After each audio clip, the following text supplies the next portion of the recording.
Hello everyone, this is your captain speaking. Welcome to the DHC Network, and today I'm here to review Devil May Cry. So let's begin, shall we? So the first thing I want to talk about is the story. The story's alright though. You know, it explains why. It starts with Dante meeting Trish, and Trish wants him to go to Mallet Island and fight and check out everything what's going on.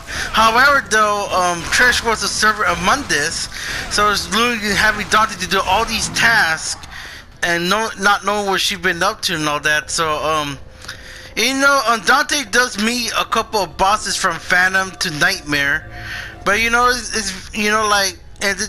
plus knowing that Dante is the son of Sparta, which is a known legendary fighter, you could say, and and that's where Dante pretty much defeated Mundus. So the story, however, is good. You know, not much dialogue, but when it comes to where it's taken by, I think the story is actually not that bad. You know, I think it doesn't split as much though, but when we drop the course of the story, I think you fully understand what's going on. So yeah, it takes a while to understand the story. So alright, the next thing, the gameplay.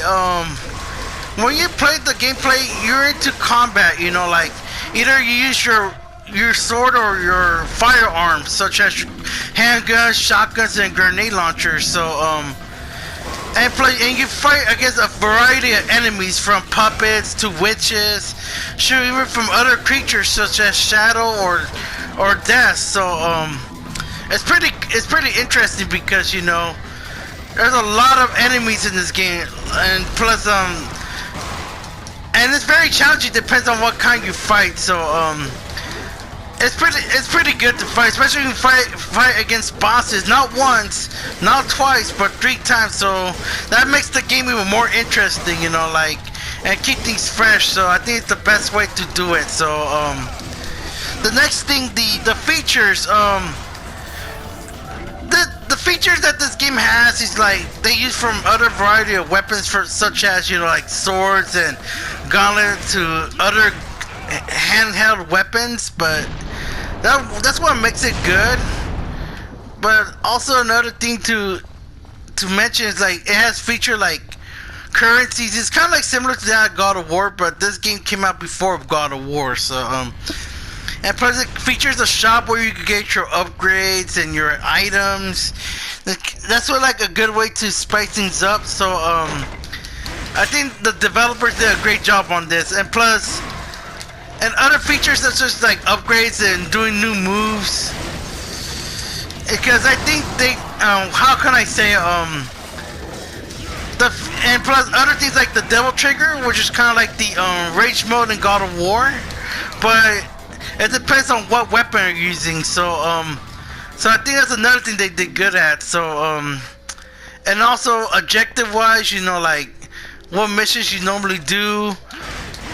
And lastly, let's not forget, you know, like the secret missions too. You know, those are optional, but they actually make more things to do in the story. So I think that's one thing they actually did good on. So I guess the features are actually good. You know, however, does not have a multiplayer. But what's good is once you finish your first walkthrough of Devil May Cry, you can actually try new difficulties and using all the upgrades you have bought throughout the last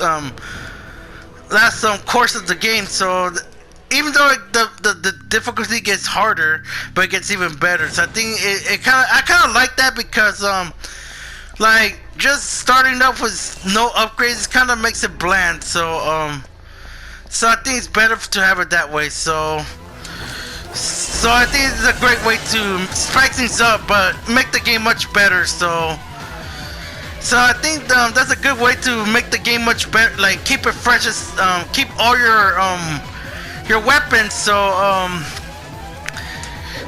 and lastly, another thing I want to mention about this game is I think this one is much better than the other Devil May Cry. That is because the reason I said that is because I think the developers kind of ruined Dante's character. Like in this game, he's a serious guy, but yeah, he's pretty cool. I think in the other one they kind of ruined his looks, and they kind of ruin his personality. He's like more corny and tells really corny jokes and all that. So I think they kind of ruined it by that. So I think I think this game is way superior than the other one. So, and that's not how I see it. But so and lastly, for my rating for this game, I think will be I will say I think a 9 out of 10, cause sometimes this game it's good, but there's like a lot more to do. Like I think they should have more stuff to it. So I think that's what the other games did, but I think this Devil May Cry is more superior than the other one. So other than that, and also if you guys want me to play the rest of the series, please let me know comments down below. So I guess my rating's gonna be a 9. So ladies and gentlemen, I hope you all enjoyed this video. If you did, make sure you give a thumbs like, new here, and might subscribe. This is my Devil May Cry review. So as always, thank you for watching. I'll see you guys in the next video, and welcome to the DHC Network. This is your captain speaking, signing out.